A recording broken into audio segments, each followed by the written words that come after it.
बिस्मिल्लाहिर्रहमानिर्रहीम। अच्छा जी, stock exchange 66,000 point पे पहुंच चुकी है। ये तारीखी नहीं, तारीखी सतह पे पहुंच चुकी हुई है और ये तारीखी बुलंद बुलंद बुलंद बुलंद तरीन सतह पे पहुंच चुकी है। मैं क्यों बोल रहा हूं कि लास्ट टाइम जो तारीख बनी थी वो मई 2017 में 51,300 पॉइंट की थी। आज 66,000 पॉइंट क्रॉस कर चुकी है बाजार। तो बड़ी इंटरेस्टिंग टाइम है क्योंकि हम स्टॉक मार्केट पे काफ़ी बात करते हैं, तो लोग जो अक्सर फ़ोन भी कर लेते हैं मशवरे लेने के लिए, बात करने के लिए। तो कल एक दोस्त हैं, 25 साल पुराने, बिजनेस ग्रेजुएट हैं, बड़े इदारे से पढ़े हुए बिजनेसमैन हैं। उनका फ़ोन आया, उन्होंने कहा भाई स्टॉक मार्केट क्या लग रही है? तो मैंने कहा यार अच्छी है, सही है, अभी तो सस्ती है। अगर आप कंपेयर करें तो वो 100 अरब डॉलर की मार्केट थी, अभी तो 32-33 अरब डॉलर हुई है, तो अभी तो लॉन्ग वे टू गो। तो जो है उसने कहा कि अच्छा अब हम क्या करें, मार्केट में एंट्री लेनी चाहिए कि नहीं लेनी चाहिए? तो मैं थोड़ा सा हैरत में आया। मैं कहा यार तकरीबन 60% बाजार बढ़ चुकी हुई है, 60% ऊपर जाके ये पूछने आए हैं मेरे से कि मार्केट में एंट्री लेनी चाहिए कि नहीं लेनी चाहिए। अच्छा, मेरे जैसे लोगों को बड़ा डर भी लगता है कि बताते हुए, बोलते हुए कि ज़रा सी नीचे आ जाए तो बात पकड़ लेते हैं। एक ज़माने में मैंने आज से 8 महीने पहले 270 का कहा था डॉलर हो जाएगा, जब 300 सवा 300 की तरफ जा रहा था। तो 270 2-3 दफ़ा आया, फिर वो 280-85 हो जाए तो लोग कहते हैं तुमने मरवा दिया, 270 का बोला था। तो बड़ा एहतियात करना पड़ता है। एक हम डायरेक्शन बताते हैं कि भाई आप बचें इससे। अब उस वक्त जिसको मशवरा दिया था कि डॉलर से बचें, तो वो शायद उसको फ़ायदा ही हो गया अगर उसने डॉलर बेच के बैंक में रखे होंगे या स्टॉक में डाला होगा। तो कोशिश यही होती है कि एक बड़ा ईमानदारी से किसी को मशवरा दिया जाए, कौन सा मैंने आपको अपने शेयर बेचने हैं, या मैंने अपने डॉलर बेचने हैं, या मैंने खरीदने हैं आपसे, ठीक है ना। और अगर फर्ज करें करना भी हो तो मैं कितने ले लूँगा? मैं तो मतलब एक समुंदर में बाल्टी भी निकालने के काबिल नहीं हूँ। तो कभी वैल्यू कर लिया करें अगर कोई आपको ईमानदारी से बताए। बाकी तो अल्लाह के हाथ में है ना, आपका भी नसीब मेरा भी नसीब, कोई नसीब से नहीं लड़ सकता। तो बहरहाल जब उसने मुझसे पूछा तो मैं आपको आखिरी में बताऊंगा कि क्या मैंने उसको जवाब दिया। फिर मेरे एक दोस्त और हैं, वो स्टॉक ब्रोकर हैं। तो उस वक्त मैं जिम में था, एक्सरसाइज कर रहा था, तो उनका फ़ोन आया। तो मैंने कहा चलो अच्छा आ गया, क्योंकि जिम में जब आपसे टाइम नहीं गुजर रहा था, आप कोई एक्सरसाइज कर रहे होते हैं ना, तो वो बातचीत शुरू हो गई उनसे। तो उन्होंने बोला वो भाई मार्केट को क्या ब्रेकें फेल हो गई हैं क्या? तो मैं हंसने लग गया। तो मैंने कहा यार नहीं यार, ब्रेकें फेल नहीं हुई, मार्केट के टायर की हवा निकली हुई थी, अभी टायर भरा है, टायर में हवा भरी है, तो ब्रेक पे तो नौबत ही नहीं आई। तो वो हंसने लग गए, कहके लगाने लग गए। तो उन्होंने कहा यार कि तुम्हें पता है कि बाजार तो इतनी ऊपर जा रही है, लेकिन जो लोग स्टॉक मार्केट में फंसे हुए थे नीचे, वो बेचारे तो बहुत नीचे जल्दी जल्दी बेच के निकल गए कि फिर वापस नीचे ना आ जाए। अब हम शक्ल देख रहे हैं, बहुत सारे लोग शक्ल देख रहे हैं।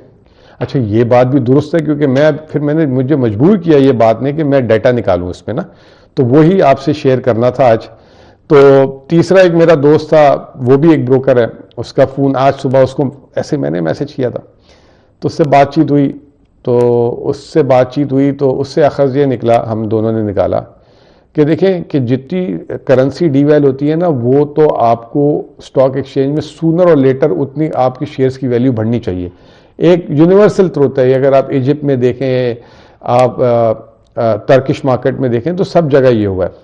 तो हमारे यहाँ थोड़ा डिले होता रहा, क्योंकि हमारी पॉलिटिकली अनसर्टेनिटी नहीं खत्म होती थी, फिर इकोनॉमिक अनसर्टेनिटी, इसके ऊपर माशाल्लाह कभी आईएमएफ आ रहा है, कभी जा रहा है, कभी हम आईएमएफ को नाराज कर रहे हैं, कभी ये हो रहा है, कभी वो हो रहा है।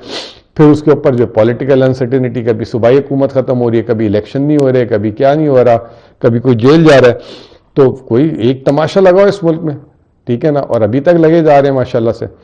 तो लेकिन हम दोनों का कंक्लूजन ये था कि देखो अभी तो करेंसी की डीवैल हमें 60% मिली है, जो मार्केट सस्ती चल रही है, जो मार्केट 8-10 के पी पे थी, वो अभी 4-4.25 के पी पे, वो एप्रिसिएशन बाकी है। वो कब मिलेगी? जब माशी हालात, पॉलिटिकल सर्टेनिटी, ये तमाम चीज़ें भी हो गई, तो स्टॉक मार्केट में तेज़ी भी हो सकती है। तो एक बात ये हुई। फिर तीसरी बात ये हुई कि यार स्टॉक मार्केट अब तक इतनी बढ़ गई है 50-60%, तो कितने अरब डॉलर बढ़ चुकी होगी?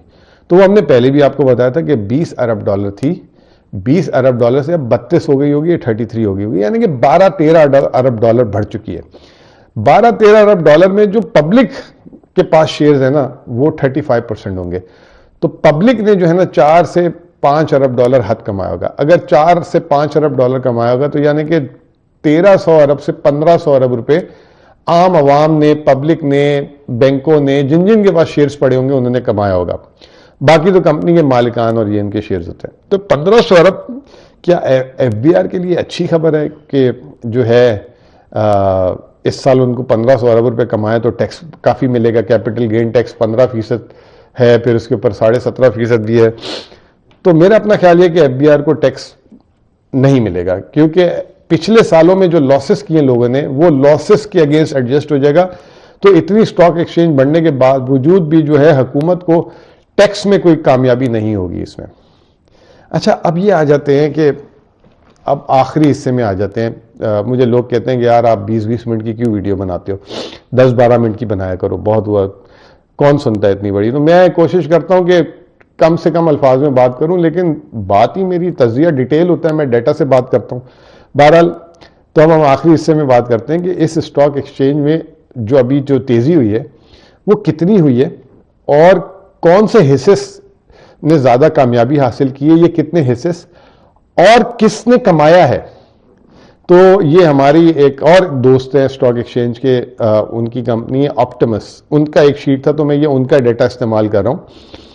उन्होंने निकाला 1 सितंबर को स्टॉक एक्सचेंज हमारी थी 45,000 पॉइंट और कल 7 दिसंबर 66,718 पॉइंट थी। आज अगर देखा जाए तो वो तो 66 हो गई, लेकिन ये 64,718 पॉइंट्स है। कुल मिला के 19,715 पॉइंट्स बाजार बढ़ी है, जो 43.8% थी। इस 19,715 पॉइंट्स में 20 कंपनियों के शेयर की वजह से बाजार जो है 12,245 पॉइंट बढ़ी है, यानी कि 66% मार्केट जो है सिर्फ 20 हिस्से की वजह से बढ़ी है। अब मैं उन 20 हिस्से के नाम ले लेता हूं। नंबर 1 पे है हब पावर कंपनी, नंबर 2 पे है पाकिस्तान पेट्रोलियम, नंबर 3 पे है बैंक अल हबीब, नंबर 4 पे है मिजान बैंक, नंबर 5 पे है यूबीएल बैंक, नंबर 6 पे है लकी सीमेंट, नंबर 7 पे है एमसीबी बैंक, नंबर 8 पे है पीएसओ, नंबर 9 पे है ओजीडीसी, नंबर 10 पे है एंग्रो फर्टिलाइजर, नंबर 10 पे है एंग्रो कॉर्पोरेशन, नंबर 11 पे मिल्लत ट्रैक्टर, नंबर 12 पे है फौजी फर्टिलाइजर, नंबर 13 पे हबीब बैंक, नंबर 14 पे है मारी, नंबर 15 पे दाऊद हरकुलस, नंबर 17 पे इंटरलूप, नंबर 18 पे फिर एक बैंक है हबीब मेट्रोपोलिट, नंबर 9 पे है कोलगेट पोमोलिव और नंबर 20 पे है पाकिस्तान ऑयल फील्ड। तो ये 20 बैंकों में, 20 कंपनियों में ये जो है 66% स्टॉक मार्केट बढ़ी है। जो लोग, मैं जो स्टॉक एक्सचेंज में वीडियोस कर रहा होता हूं उसमें बहुत सारे लोग ये कंप्लेन कर रहे होते हैं कि हमारे शेयर्स की कीमत तो बढ़ी ही नहीं है, हमारे शेयर्स तो वही हैं। तो अगर देखा जाए तो ये 20 जो शेयर्स हैं ये 66% और स्टॉक एक्सचेंज में 500 से ज्यादा हिस्से हैं। तो ये 20 शेयरों ने जो है 66% जो है उसमें तेजी आई। अच्छा, अब फिर एक और बात ये आई कि लोग जो है अच्छी बात है, मुल्क में बड़ी अच्छी खबर है ये, और ये हेडलाइंस लेती है। जहां स्टॉक एक्सचेंज बढ़ता है ना, ये हेडलाइंस लेती है, कैप्चर करती है, ब्लूमबर्ग हो, फाइनेंशियल टाइम्स हो, पाकिस्तान की हेडलाइंस हो, तो वो दिखाती है कि समथिंग हैपनिंग। तो फिर जो लोग इंटरेस्ट नहीं ले रहे होते वो भी मईशत में इंटरेस्ट लेना शुरू कर देते हैं। लेकिन इसका मतलब ये नहीं है, अभी भी एक बहस हो रही है कि ये लीडिंग इंडिकेटर है कि नहीं। अभी थोड़ी देर पहले मैं मिफ्ता इस्माइल साहब को पढ़ रहा था, मिफ्ता इस्माइल साहब ने ट्वीट किया कि वो जो स्टॉक एक्सचेंज है ना, वो आने वाले दिनों का प्रिडिक्शन करती है। ये जब पीक हो रहा था उससे पहले गिरना शुरू हो जाती है, और जब बॉटम लगता है तो फिर वहां से पहले बढ़ना शुरू हो जाती है, मईशत बाद में बढ़ती है। ये देखें, ये थ्योरी है, ये मैं इससे एग्री भी करता हूं, डिसएग्री भी करता हूं। उन्होंने कहा कि बॉटम आ चुका है, ये बात मैंने भी की है आप लोगों के सामने। लेकिन बात यह कि क्या पाकिस्तानियों ने ये जो स्टॉक एक्सचेंज बढ़ी है, इस स्टॉक एक्सचेंज के बढ़ने से फायदा उठाया कि नहीं उठाया। फिस्कल ईयर टू डेट यानी कि जुलाई से अब तक पाकिस्तान में अगर देखा जाए तो फॉरेनर्स ने $63 मिलियन की बाइंग की है, और तमाम लोकल इदारों ने $56 मिलियन के शेयर्स बेचे हैं। तो यानी कि वो जो एक बात कह रहे हैं ना कि कॉन्फिडेंस बढ़ गया सरमायाकारों का, तो ये उसकी नफी करता है डाटा कि अगर कॉन्फिडेंस बढ़ रहा होता तो लोकल सरमायाकारी भी आ रही होती, तो लोकल सरमायाकारी माइनस हुई है। अब मैं आपको हेडवाइज बताता हूं, बड़ा इंटरेस्टिंग है ये। फॉरेनर्स ने, जैसे मैंने बताया कि $63 मिलियन की शॉपिंग की, जिसमें ओवरसीज पाकिस्तानी फॉरेनर्स जो हैं उन्होंने उल्टा बेचे $9 मिलियन के शेयर, उन्होंने उल्टे पैर भागे। फिर पाकिस्तान में एक बहुत बड़ा इदारा है जो स्टॉक एक्सचेंज में पैसे लगाता है, सेक्टर है बैंक्स। बैंक्स ने $99 मिलियन के शेयर बेचे, यानी कि ये जो तेजी है उन्होंने बेचे बेचे बेचे बेचे। इसके बाद ब्रोकर्स, जो फिर एक बहुत बड़ी जिसे कहते हैं पावर होती है मार्केट की, उन्होंने भी $17.2 मिलियन के शेयर बेचे, उन्होंने भी खरीदे नहीं इस 6 महीने में जो तेजी में। फिर कंपनीज ने खरीदे। अब ये कंपनीज ने, कौन सी कंपनियां थी? बहुत सारी कंपनियों के, क्योंकि मुनाफे बहुत अच्छे थे तो उन्होंने अपने शेयर्स खरीदना शुरू कर दिए थे, बायबैक, जैसे Maple Leaf cement, Lucky cement, Engro corporation, कोहार्ट्स हेल्थ सीमेंट था एक। इस तरह करके इन्होंने अपने शेयर्स बायबैक, हबीब बैंक ने भी इवन बायबैक किए अपने शेयर्स। तो ये कंपनीज ने अपने शेयर बायबैक कर लिए, तो वो आम इन्वेस्टर ने नहीं, ये कंपनीज ने कर दिया।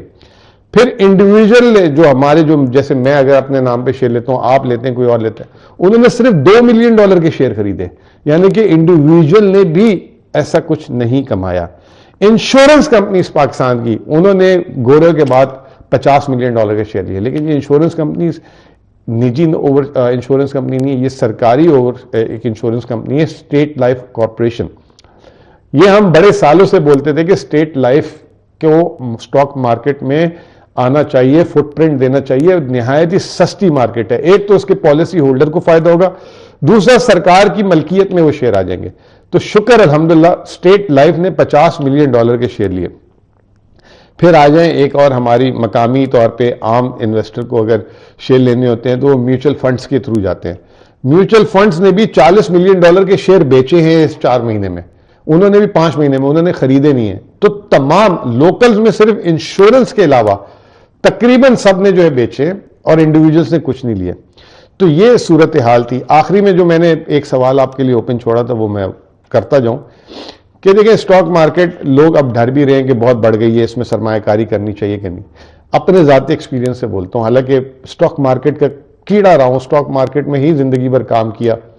देखें स्टॉक मार्केट को टाइम करना इवन जो है ना बड़े बड़े एक्सपर्ट्स की बस की बात भी नहीं है, और ख़ास तौर पे जो हम बैठे होते हैं वो भी कभी कभार क्या अक्सर टाइम नहीं कर पाते। और चीज़ें जब बढ़ रही होती है स्टॉक मार्केट तो या गिर रही होती है, तो बेहतर ये कि आप एक्सपर्ट्स को दे दें स्टॉक एक्सचेंज में, वो पैसे इन्वेस्ट करें आपके बिहार पे और आप अपना काम करें, नौकरी करें, कारोबार करें, जो भी कर रहे हैं। तो ये म्यूचुअल फंड्स जो है वो आपके बिहार पे देते हैं, और वो बहुत मिनिमम फीस, वैसे तो कोई कहता है 4% देते हैं, बहुत ज़्यादा है, दुनिया में 1% दी जाती है, आप 1.5% ले ले। तो म्यूचुअल फंड्स के थ्रू मैं म्यूचुअल फंड से रिक्वेस्ट करूंगा कि आप भी अपनी फीस गिराएं। तो आप अगर इस लेवल पे भी जाते हैं तो म्यूचुअल फंड्स के थ्रू जाएं, ठीक है, नंबर 1। फिर वो उसमें अच्छी चीज क्या है कि वो अलग अलग ऑप्शन देते हैं। अगर आपको ऑयल सेक्टर अच्छा लगता है तो उनके एनर्जी फंड है, अगर आपको बैंकिंग सेक्टर अच्छा लगता है तो उनका बैंकिंग फंड है। फिर अगर ओवरऑल आप कहते हैं मैंने मार्केट में इन्वेस्ट करना है तो ओवरऑल उनके फंड्स हैं। इसके अलावा उनके बैलेंस फंड्स भी हैं। तो अलग अलग किस्म के 10, 12, 15 किस्म के फंड्स हैं जो आपकी रिस्क को देखते हुए उन्होंने बनाए।